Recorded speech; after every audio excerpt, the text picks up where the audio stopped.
So much is happening behind the screens ఎవరెవరని.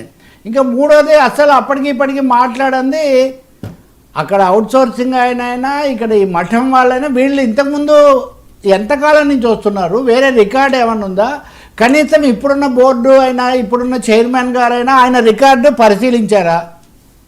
ఆ రోజు పట్టుబడ్డారు కాబట్టి ఆ వీడియో వేసుకొని మనం చూస్తున్నాం, కానీ వీడియోలో లేనివి ఇంకెన్ని ఉన్నాయి? ఈయన ఒక్కడైనా ఇటువంటివి చేశారా?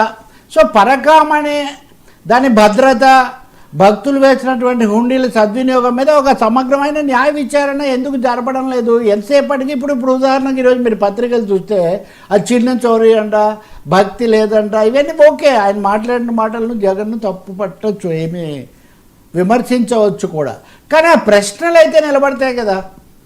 ఆయన అడగని ప్రశ్న కూడా నేను ఒకటి అడుగుతుంది, ఆ మఠం నుంచి వచ్చిన వాళ్ళు ఇదంతా చేసేంత అవకాశం ఎలా వచ్చింది? వాళ్ళకి అనేక పూర్వపరాలు ఇప్పటికైనా పరిశీలించారా లేదా? అవి ఎందుకని పంచుకోవడం లేదు?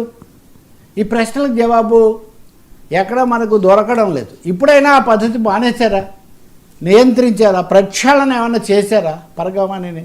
ఆ జగన్ ఇంకోటి అంటున్నారు, అసలు అక్కడ సరైన పద్ధతి కూడా ఉండేది కాదు, ఇవన్నీ మేమే ఏర్పాటు చేసాము పలానా తేదీ చెప్తున్నారు. కాబట్టి నేను అనుకోవటం ఒక తిరుపతి టీటీడీ వ్యవహారాల మీద ఒక సమగ్రమైన ప్రక్షాళన జరగాల్సిన ఒక అవసరం ఉంది. నిన్న చెప్పిన తర్వాత నాకు తెలిసి గతంలో ఒకసారి ఎన్టీఆర్ ఉండగా ఒకసారి జరిగింది, మామూలు పొత్తూరు వెంకటేశ్వరరావు వీళ్ళందరితో కూడా ఒక కమిటీ వేశారు, బయటి వాళ్ళు న్యాయ కోవిద్ ఇట్లాంటి వాళ్ళతో.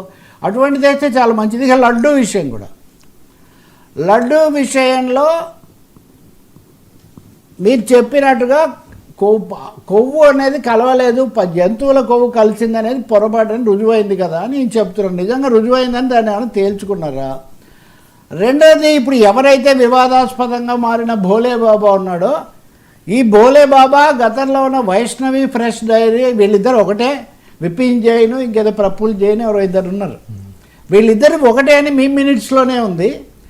ఈ భోలే బాబాకు మూలమైనటువంటి వైష్ణవి ఫ్రెష్ అనే వాళ్ళకు అనుమతి ఇవ్వడం తెలుగుదేశం హయాంలోనే జరిగింది, 2018లోనే ఇది జరిగింది అని కూడా ఆయన ఒక ప్రత్యారోపణ చేస్తున్నారు. సో నాకు నిన్న ఈరోజు వింటున్నప్పుడు పొలిటికల్ కౌంటర్స్ దొరుకుతున్నాయి కానీ అడ్మినిస్ట్రేటివ్ జ్యుడిషియల్ ఆన్సర్స్ దొరకట్లేదు. నిజమా కాదా? నేను కూడా పరిశీలించాను, నా దగ్గర కూడా ఉంది వాళ్ళు పెట్టిన దాంట్లో ఉన్నవి ఇవన్నీ కూడా. కాబట్టి ఎప్పటికప్పుడు రాజకీయ అవసరాల కోసం అది పింక్ డైమండ్ వాళ్ళ ఇంట్లో ఉందని వీళ్ళు చెప్పి, వీళ్ళ మీద ఉందని వాళ్ళు చెప్పి ఇవన్నీ జరిగిపోయినాయి. ఖచ్చితంగా భోలే బాబా అనే వాళ్లకు లేదా వైష్ణవి పూర్వరూపమైన వైష్ణవి ఫ్రెష్కు ఈ ప్రభుత్వం ఉండగానే, అంటే ఈ ముఖ్యమంత్రి గతంలో అధికారంలో ఉండగానే అనుమతి ఇచ్చారు అనేది అది నిజమా కాదా? రెండవది, గతంలో కూడా నేను మిమ్మల్ని మీతో అన్నాను, నేను ఒక సమగ్రంగా ఎన్నిసార్లు కల్తీ జరిగింది, ఎన్నిసార్లు వెనక్కు పంపించారు, అసలు కల్తీ జరగనే లేదా, జరిగి ఉంటే దిద్దుబాటుగా ఏం చర్యలు తీసుకుంటున్నారు, ఇవన్నీ కూడా తేల్చుకోవాల్సిన ఒక అవసరం ఉంది కదా. ఎంతసేపు ఒక దగ్గర ఆగి తర్వాత శ్యామలరావు చెప్పారు, ఆయన అధికార హోదాలోనే చెప్పారా? ఆయన ఈవో కదా, ఎగ్జిక్యూటివ్ ఆఫీసర్. ఎగ్జిక్యూటివ్ ఆఫీసర్గా మేము ఆ ట్యాంకర్లు మేము వెనక్కి పంపించేసాం, అవి వాడలేదని చెప్పారు. మరి ఆయన ఏ ప్రభావంతో చెప్పారు? ఆయన ఒకవేళ వైసీపీ ప్రభావంలో ఉన్నారా చంద్రబాబు గారు నియమించిన ఎగ్జిక్యూటివ్ ఆఫీసరు? ఇంకా అందరికంటే అసలు ఎప్పుడూ తెర ముందుకు రాని ఈఓ గారు అనిల్ సింఘల్ గారు, ఆయన పాత్ర ఏంటి? ఆయన దీని మీద ఎప్పుడు ఏమీ, ఈరోజు కూడా ఆయన ఏదో భక్తులు, శ్రీవారి సేవకులు ఇలాంటి ప్రకటన చేస్తున్నారు. ఇలాంటి ప్రకటనలు ఓకే, కానీ ఇంత వివాదం జరుగుతూ ఉంటే రెండు ప్రభుత్వాల్లో కూడా బాధ్యతలు నిర్వహించిన అధికారి గారు ఎందుకు మౌనంగా ఉన్నారు?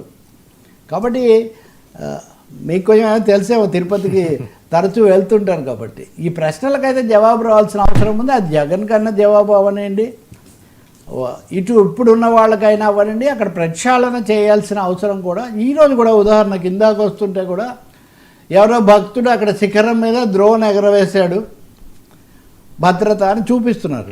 ఎందుకు ఇంత భద్రత, ఎందుకు ఇన్ని పొరపాట్లు జరుగుతున్నాయని అక్కడ రీల్స్ చేస్తున్నారు, అక్కడ ఫోటోలు పెడుతున్నారు, అక్కడ ఇంకొంతమందిని మనం బహిష్కరించే చర్యలు కూడా తీసుకోవాల్సి వస్తుంది. ఎక్కడ ఈ లోపం ఉంది? అపశృతులు ఎందుకు కొనసాగుతున్నాయి?